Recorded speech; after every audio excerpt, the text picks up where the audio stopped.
Bueno, estamos de regreso platicando con Manlio Fabio Beltrones, recién designado, bueno, elegido dirigente nacional del PRI, Jorge Castañeda. Sí, en fin de semana, el juez Alejandro Caballero le negó el arresto domiciliario al Bester Gordillo, alegando la peligrosidad de su fuga.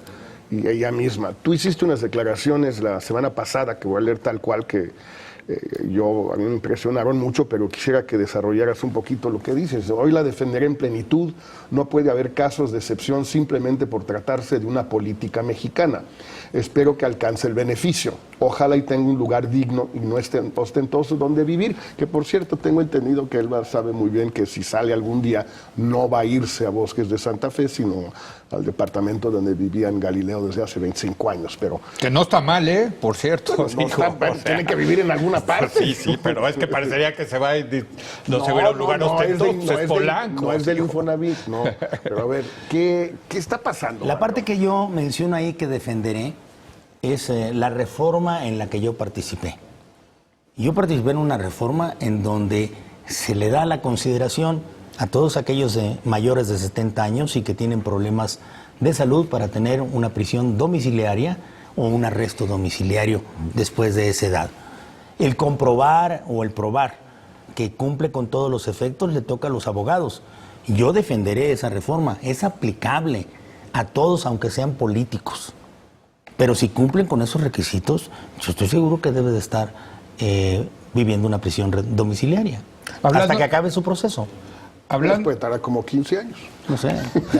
Hablando de temas coyunturales, Manlio, el viernes pasado vimos lo que me parece que es una estrategia orquestada del gobierno con respecto al escándalo de las casas. Primero sale Virgilio Andrade, da los resultados de la investigación de la Secretaría de la Función Pública, luego sale el presidente, dice, bueno, no se cometió ninguna ilegalidad, pero esto se puede ver mal, ofrezco una disculpa, luego sale el secretario de Hacienda haciendo lo mismo que el presidente Peña Nieto.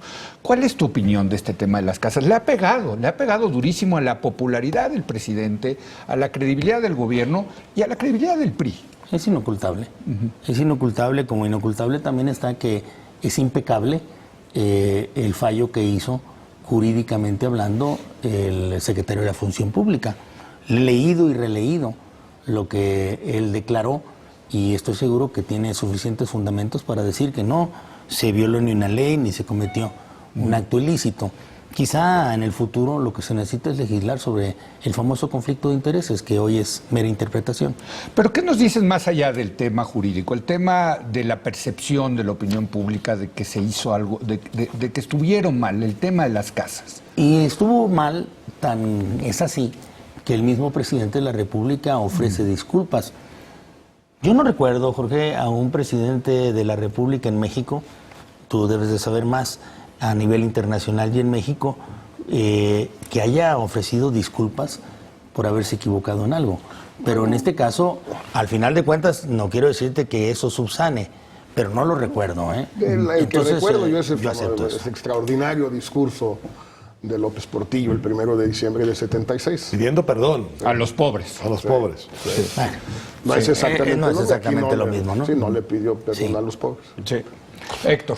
Ahora, yo quisiera pasar al tema de la seguridad y al tema de la guerra de las drogas y al tema de la persecución que sigue habiendo en México de la marihuana, cuando en Estados Unidos hay un proceso galopante de legalización y estamos entrando al absurdo de perseguir acá lo que está permitido allá, sin olvidar que es de allá de donde vino en buena parte históricamente la presión para perseguir todas las drogas en general. Pero parte por parte. Yo quisiera preguntarte primero, ¿qué es lo que habría que hacer? ¿Cuál es la propuesta del PRI? ¿Cuál será la propuesta del PRI en materia de seguridad? Porque es un asunto que, aunque los índices han bajado, la verdad es que la visibilidad de algunos de los acontecimientos violentos del país ha subido enormemente. Entonces, se compensa una cosa con la otra. Y el otro tema es que hay muchas comunidades verdaderamente expuestas, ciudades incluso, a una violencia que no parece darles tregua. Entonces, en lo que tú puedes imaginar como una salida para esto, ¿qué componentes tendría? Oye, Héctor, primero, y tú lo dijiste, parte realidad y parte percepción, porque hay una percepción, sobre todo después de la fuga de este delincuente denominado El Chapo, de que la seguridad no ha mejorado. No obstante que los números no mienten de cómo se ha disminuido la tasa de homicidios o de robo, de secuestros, lo cual habla de que el trabajo que se está haciendo por parte del gobierno del presidente Enrique Peña Nieto es correcto, utilizando mucho más inteligencia e instrumentos adecuados para poder combatir este tipo de delitos. La realidad también habla de que mientras no tengamos un crecimiento económico necesario, pues si tengamos una pobreza y desigualdad, hay zonas en donde algunos grupos delincuenciales se han asentado y que se les está combatiendo en ese específico espacio, en donde hay muchas jornadas exitosas y otras no tanto, y ocupan más la atención de muchos algunas inevitables excesos que se han cometido por parte de algunas fuerzas del orden público e incluso de las fuerzas militares, que por cierto han admitido que eso ha sucedido y han hecho lo necesario para poder poner un remedio. Estás hablando a este de Tlatlaya, asunto, ¿no? Sí, Tlatlaya. Y que lo admite el mismo secretario de la Defensa con enorme claridad y presentando él, en esencia, lo que debe ser el cumplimiento de la ley y ateniéndose a sus consecuencias. Creo que lo ha hecho y lo ha hecho bien. Pero la parte de fondo es la que tú estás mencionando. ¿Qué vamos a hacer en el futuro con esto de la legalización o no de cierto consumo de las drogas, en específico de la marihuana, que es la más popular en los Estados Unidos, que es el principal país consumidor de la misma? Y si es posible que nosotros tengamos una estrategia exitosa si no movemos este tipo de parámetros en los que estamos asentados, en los cuales hay más libertad para el consumo en los estados o en distintos estados en los Estados Unidos que lo que existe como país en México, que es el que pues o le surte o por lo menos es el país de tránsito de la misma. Y creo que eso sí amerita un debate. Ya en Cámara de Diputados, con otras fuerzas políticas, lo abrimos, el debate.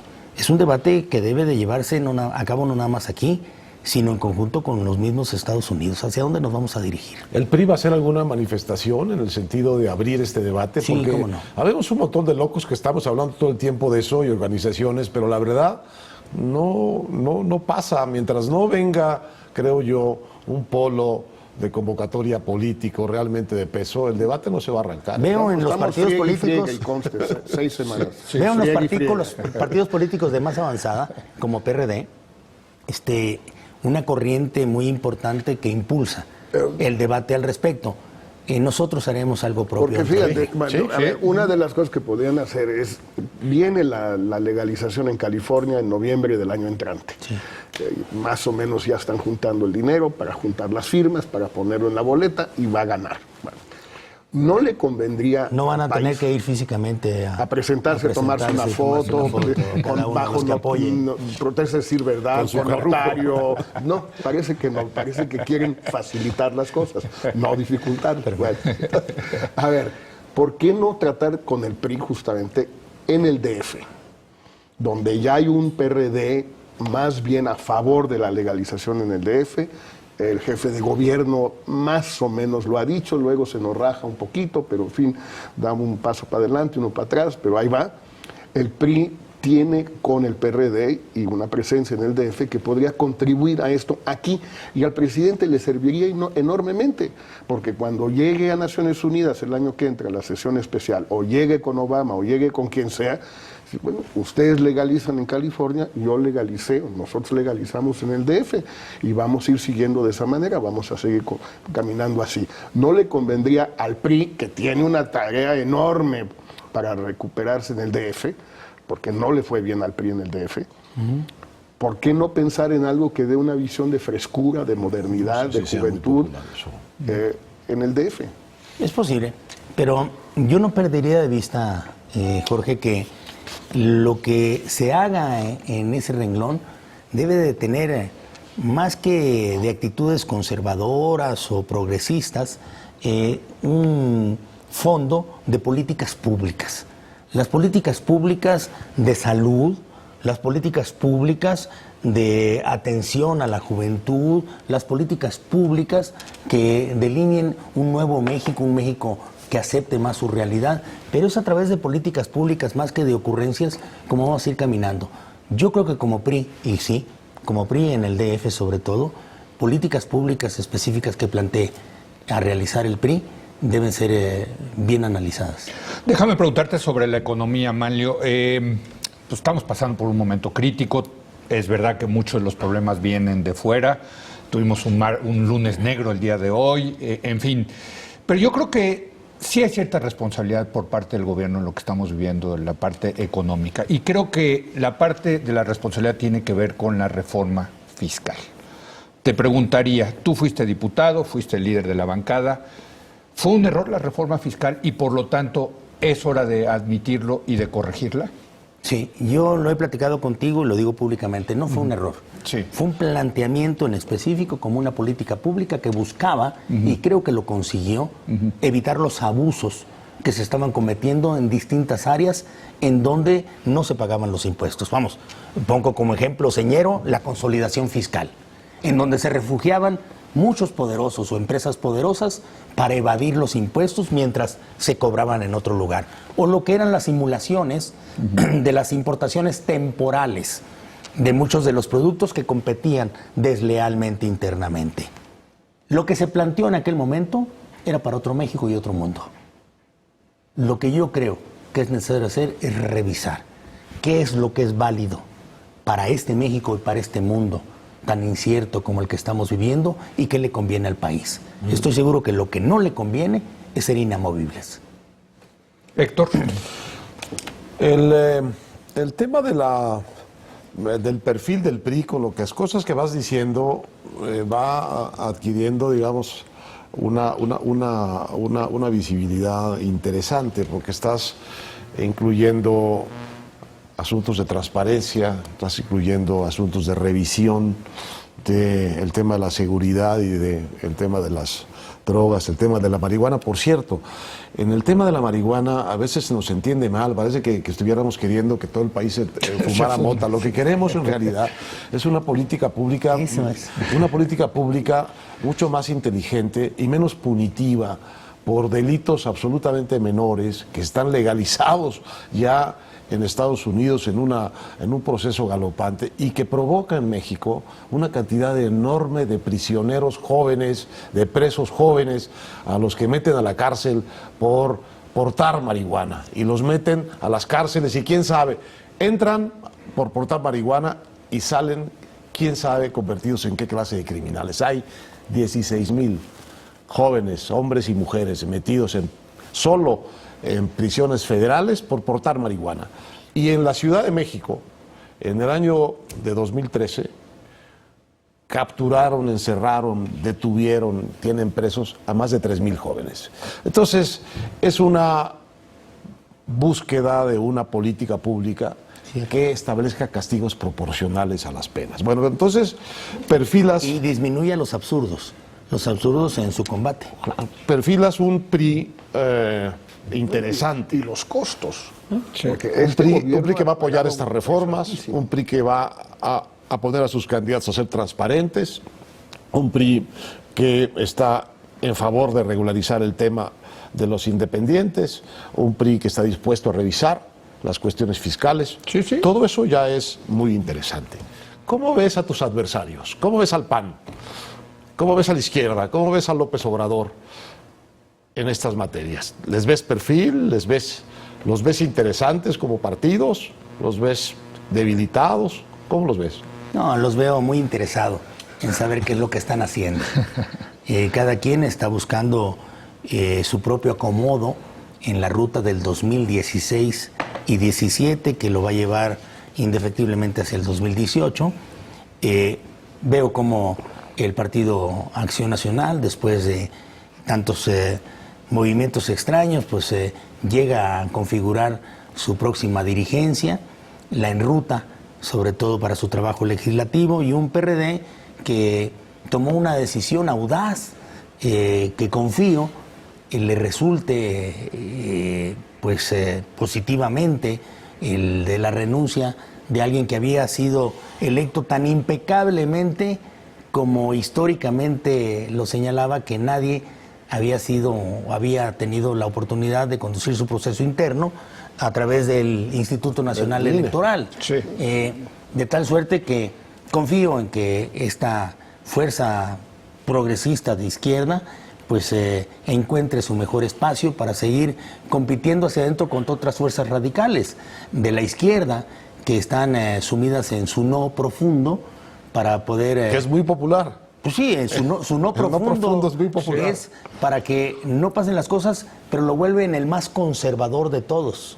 Bueno, paradójicamente el marihuana, más por conservador, ejemplo, Estamos hablando de Morena, sí, de López Obrador, para que nos quede claro. Es el político más conservador que yo conozco, y el apoyo está en que no pase nada, y que lo que pasó, echarlo para atrás, regresarlo al México del siglo XXI, al siglo XX. Bueno, pero le consigue varios adeptos, porque mientras no se den los resultados completos y esperados por parte de las reformas, pues ahí tendrá un nicho de oportunidad para su ejercicio demagógico. Ahora, ¿a ustedes les conviene muchísimo la fragmentación de la izquierda? De ninguna manera. Sí, a nosotros sí nos les conviene conviene. una izquierda fuerte y sobre todo propositiva. Por eso, pero mientras que Su se ponen de fragmentación acuerdo y no se me andan gusta. divorciando, el ganón de esto es el PRI. Por Matemáticamente. por eso se van a Sí, poner de acuerdo. quizá y se van a matemáticamente, unir, ¿no? Leo. Ah, tú sí estás ¿Quién es? en el... sí. El PRD se va a alinear con el PG. Sí. Ustedes es La- un no tengo agua y la- aceite puros. No, hombre, el agua y el aceite luego se juntan, aunque separadito. Podemos hacer una apuesta para no perder la tradición. Esa, Es cierto, tradición además es- la izquierda encuentra diferentes formas de purificarse. se autodepura. A ver, Valio, pero he escuchado esto como estrategia, digamos, del PRI hacia el 2018. Conservar su 30%. Sí, Conservar. Mínimo. sí. Adicionar el 4% o el 5% del Partido Verde, un partido que ha sido declarado como uno de los más tramposos de la historia de los partidos en México, legalmente. En el hablando. mundo mundial. En el mundo mundial. Sí, yo diría. Adicionar un 3% quizá del partido de la alianza, del PANAL. Ya con eso ganaste. Y adicionar algo que te pueda dar el nuevo partido del encuentro social. Entonces, 30 más 4 más 3 más 2 y estás de pronto en 39. A ver quién te puede alcanzar. ¿Eso es algo parecido a una estrategia que trae el PRI? No, yo creo que esa es matemática pura, como dije hace un Sí, momento. claro. pero matemática vale, ¿eh? Sí, Porque pero- son votos. las Pero la elecciones son política, aritméticas, va sí. más allá, ¿eh? Sí, claro. Y yo creo que nuestro 29% convertido ya de manera neta en cerca de 30-31%, lo podemos todavía consolidar de mejor manera con resultados y abanderando causas y abriendo el partido a más ciudadanos que a militantes. No nos queremos olvidar de los militantes, pero los ciudadanos deben de sentirse representados por un partido y sobre todo por causas importantes. Nuestros aliados electorales, pues habremos de irlos identificando en el transcurso. Por cierto, no hemos ido en totalidad con ellos. Si lo hubiéramos hecho, a lo mejor las matemáticas hasta hubieran mejorado. Hubo algunos espacios en donde no fuimos con ellos y perdimos elecciones por no haber ido con ellos. Porque hoy en día las elecciones se ganan por 3 puntos arriba o 3 puntos abajo o 500 votos una gubernatura, que hace la diferencia. Estoy seguro que podemos mejorar esos números. Y yo sigo pensando que la gobernabilidad, que es a lo que yo aspiro, en el futuro no depende simplemente de estos triunfos de los 34 o 36% de cada uno de los partidos o de los candidatos. La gobernabilidad está en el sistema y el tema de gobierno de coaliciones seguiré yo empujándolo. Sí, uno de tus predecesores, Manlio, fue candidato a la presidencia en el 2006 y si no recuerdo mal, sin el Verde sacó 22%, Sí. con el Verde 25%. Entonces, digo, el piso, Roberto Madrazo, estás hablando. el piso del PRI no es 29%, ese es el piso del PRI de Manlio y del PRI de Peña. pero el PRI ha tenido resultados mucho por debajo de eso. A mí lo que no sé muy bien cómo le piensan hacer, y no, a veces veo una declaración en un sentido, otro sentido, es si esos resultados no llegan a la velocidad y con la calidad o intensidad que fueran deseables. Si tenemos 3 años, el segundo trienio, de un crecimiento económico mediocre como el primero. Si no se recupera toda la credibilidad porque no se pueden entregar todos los resultados que se quieren entregar. Y López Obrador sigue subiendo como espuma. ¿Cómo le vamos a hacer? Su hipótesis es trágica, ¿no? Pues no, trágica. No, sé. es una hipótesis trágica, ¿no? Es fría, a final de cuentas, de si los todo desayunos, eso se da, es la que ¿a viene dónde de nos los- va a llevar? Pues es casi tirarme un lazo y jalarme hacia ese espacio. No, yo creo que se van a dar, se tienen que dar los resultados. Tenemos que trabajar por ellos de manera positiva. Tenemos que seguir buscando aliados en cualquiera de los espacios, con causas comunes, que esto es muy importante. Las alianzas no se deben dar nada más por un entendimiento entre partidos, sino por una identificación de las causas que tenemos que acometer. Y esto le va a dar mucho más pegamento, cohesión a lo que puedan ser las alianzas en el futuro. Y así lo pretendo, que lo llevemos a cabo en el 2016 y que el 2016 nos calemos y nos calemos entre los partidos políticos, porque esta elección del 2015, en donde nosotros conseguimos el mayor número de diputados, pero no la mitad más uno, más que con los aliados, podríamos mejorarlo en el futuro. Ahora, Manlio, cuando dices tú abrir el partido a la sociedad, hijo, yo oigo a todos diciendo lo mismo, al PAN, al PRD, hasta Morena, ¿no? Pues todos Y van, todos pero la sociedad no queremos va. abrir ¿Qué significa eso? En la práctica, a ver, dime, ¿qué sociedad van no a quiere hacer? entrar a los ¿Qué? partidos, ¿Pero qué no, van a pero es que hacer? sí se puede identificar A ver, con ¿qué? causas específicas. No, pero partidos. ¿qué es Quitar acercarnos a los quitar ciudadanos? candados dentro del partido, invitarlos a ser candidatos, sobre todo en los espacios donde ellos más aprecian el que se les tome en cuenta, los municipios. Hay que empezar a transformar esta parte de la selección de los candidatos en esos lugares. El priismo en sí mismo, combinado con la fuerza de una causa ciudadana, en el lugar correcto, no necesita militantes nada más, Pero eso nunca ha pasado en el PRI. pero puede pasar. Ah, bueno, está bien. O Vale, sea, dime- nada más que nos quede claro que es Así es. es un ejercicio nuevo, ¿no? Dime. Porque el PRI sí es un partido muy cerrado a la militancia. Tuvimos un momento en el que hubo, ¿te acuerdas con Sansores Pérez hace mucho Uy, tiempo, no. la democracia transparente No. y algunos otros ejercicios que nos acercaban? Ahí anda su hija ahora en Campeche, ¿no? Fue tan Haciendo transparente los- que se nos fue. Pero Me acordé del profesor Olivares Santana, que decía, democracia que no es dirigida no es democracia. Dime, ¿cómo ves al gobierno del presidente Peña Nieto y cómo ves al presidente Peña Nieto? A ver, permíteme hacer una pausa y regresamos con esa pregunta, porque supongo que tendrás algo Claro. que decir. creo que sí. Hacemos una pausa, regresamos en un momento más con Manlio Fabio Beltrán.